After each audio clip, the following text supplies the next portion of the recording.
This presentation will try to explain some of the legal issues regarding the Makaha Valley Flood Control Drainage System, which protects residents of Mauna Olu estates and properties below it within the valley. The flooding of Mauna Olu and Makaha Valley was recently brought to light after a December 2008 flood where 11 inches of rain fell in a 9-hour period. Since that storm and the damage was incurred, 4 damage claims have been submitted by Mauna Olu residents to the Board of Water Supply. Additionally, multiple legal claims have been filed resulting from a BWS lawsuit against Mauna Olu and 3 property owners, and a multitude of lies and exaggerations have clouded the true facts and circumstances surrounding the situation. Shown here is a 1984 aerial shot of Mauna Olu estates. I positioned the eastern side of Mauna Olu at the top and will keep the photos oriented in this direction. I will blow this picture up so that we focus on the particular section of Mauna Olu in question. I'm going to zoom in and I'm going to zoom in again. This photo shows the current containment and diversion system that protects Mauna Olu. The system includes the layering of ditches that are intended to provide containment and overflow into the lower containment ditches and ultimately drain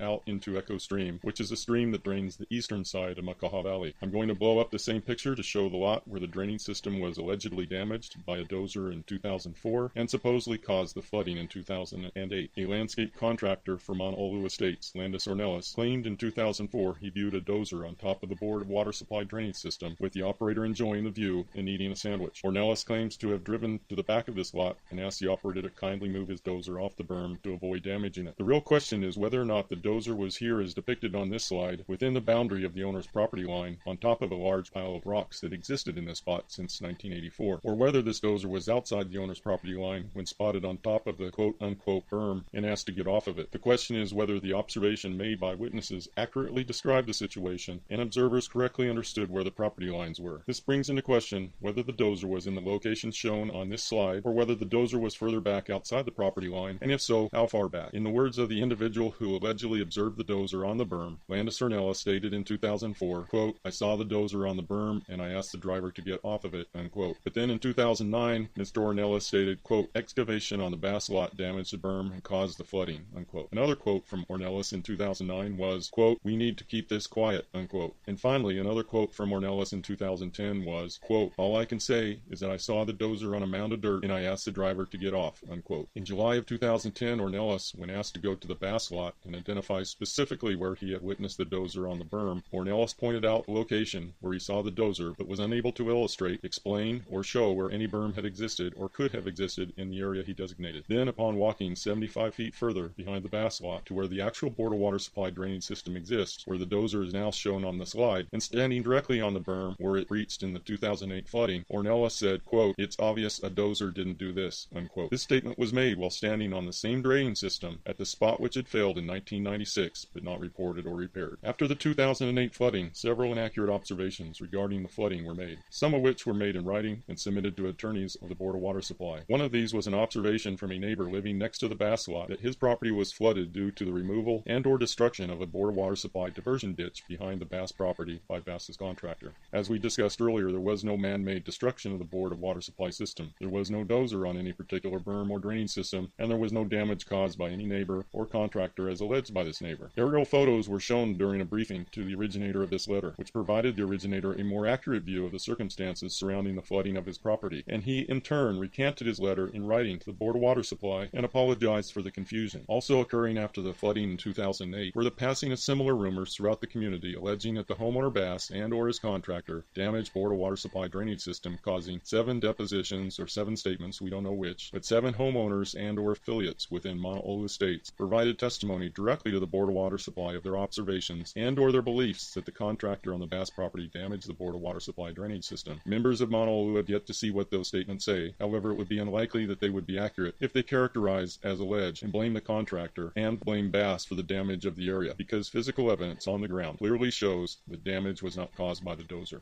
but was in fact caused by an improperly designed and constructed system that was destroyed by flooding in 1996 and 1997 and could not handle any of the waters that flowed in the 2008 storm, causing severe flooding in Mauna Olu and other properties below it in Makaha Valley. As a result of these depositions and information obtained by the Board of Water Supply from questionable sources, the Board of Water Supply filed a lawsuit against Mauna Olu Estates and 3 owners within Mauna Olu Estates, basically accusing all 4 parties of trespassing and damaging sections of Board of Water Supply property, specifically the drainage system. This lawsuit was amended by the Board of Water Supply in June 2011 to include a modification that asked the court to provide a decision that the Board of Water Supply should not be held liable for any responsibility responsibility for any damage caused by any circumstances surrounding the drainage system on their property, and that they be immune from any previous, current, or future issues related to it. The Board of Water Supply's position is that this drainage system is not theirs, and it is not their responsibility. They claim it is not disclosed in any of the transfer documents it received when purchasing the property from Makaha Valley Incorporated, and that it has no responsibility with regard to the drainage system from which they received no benefit. On several occasions, the Board of Water Supply offered to give or transfer the responsibility and viability of the property to Mauna Olu Estates. They offered to provide easement rights to the association, and they even offered to destroy the drainage system and return the flow of water back to its natural path as if the man-made diversion had never existed. Of course, none of these options are acceptable by the majority of the residents of Mauna Olu Estates, nor the owners downstream in the valley that would be subject to the flooding from this damaged system. In 2011, Mauna Olu Estates insurance carrier agreed to represent Mauna Olu, who is a defendant in the lawsuit. This was very good news in that the legal responsibility for the drainage system would likely be decided by this lawsuit, and now Mauna Olu could vigorously fight this issue in court so that the Board of Water Supply remains the owner and maintainer of the system and would be responsible for repairing the damaged system. This defense would be provided to Mauna Olu free of charge as a result of liability insurance for just such occasions. Unfortunately, the current Board of Directors for Mauna Olu do not want to settle this issue in court and have been negotiating with the Board of Water Supply to stop any litigation between the Board of Water Supply and Mauna Olu. The Board of Directors do not believe the drainage system is a Mauna Olu issue. They believe the system worked fine up until it was damaged by the homeowner Bass, and they are not concerned with the repair, long-term maintenance, nor assignment of responsibility for the system to the BWS. The BWS and association entered into a secret tolling agreement in June 2012 to put the litigation on an indefinite hold. The directors made this decision and announced they would not seek legal counsel for this decision, which prompted Director Joe Meyer to resign from the board. These decisions were made in executive session. Since then, no legal actions have been taken by any party to the lawsuit, and in a recent status conference called by the assigned judge for the case, parties to the lawsuit asked the case be dismissed. The judge had questions regarding the liability issues and asked the BWS to provide more thorough information at a status conference to be held in late July 2013. The attitude of the current board of directors toward the drainage system and the lawsuit is very unfortunate for all owners of the association. The lawsuit would have fixed responsibility for the drainage system on the BWS property and would have required the BWS to repair and maintain the system in perpetuity, and all of this would have happened with no legal expenses to the owners. If this drainage lawsuit is dropped and the BWS is allowed to neglect the system, future floods will cause homes to be destroyed in Mauna Olu, as well as homes adjacent to Mauna Olu and downstream properties. The association will likely be held liable for these damages and injuries and could pay enormous liability claims and legal expenses and still not have a working drainage system protecting it and other properties in the valley. Because this position taken by the current board of directors makes absolutely no sense, people wonder what they are thinking. Some of the following comments have been voiced by directors in the recent past. Quote, "The drainage system is 30 years old. You can't expect it to work." Unquote. Quote, "The people who bought on the side of the mountain should have seen the deep ravines and known not to buy these lots." Unquote. Quote, "The system worked fine until an idiot bulldozed it." Unquote. Quote, "The people that live on the BWS side should just build a wall to protect themselves." Unquote. And quote, "The drainage system is an owner problem, not an association problem." Unquote. Some owners are concerned that other factors could be in play that might explain why the current directors want the lawsuit dropped, including relationships, past, current, and present, with the developer of Mauna Olu, Makaha Valley Incorporated, as well as relationships held by Mr. Ornelas, as well as past relationships with government agencies that should have approved and inspected the drainage system, and the possibility of collusion to conceal flooding problems that have existed since 1996 or before. However, this is conjecture not based on facts. A group of owners have asked the board of directors repeatedly for information regarding the lawsuit and have been ignored. The issue has not been briefed or discussed publicly by the current board. No minutes exist documenting the status or discussions, and the issue has not been discussed at the past two annual general membership meetings. So if the information discussed above regarding the board of directors is incorrect, it is only because of their lack of transparency on the issue. So in summary, we talked about an exaggeration of a dozer incident that occurred in 2004 and recanted in 2010, an inaccurate letter in 2008 that was provided to the Board of Water Supply yet recanted in 2010, the existence of false statements submitted to the Board of Water Supply, the evolution of the Board of Water Supply lawsuit, and the board of directors' current position regarding the lawsuit as we can best determine.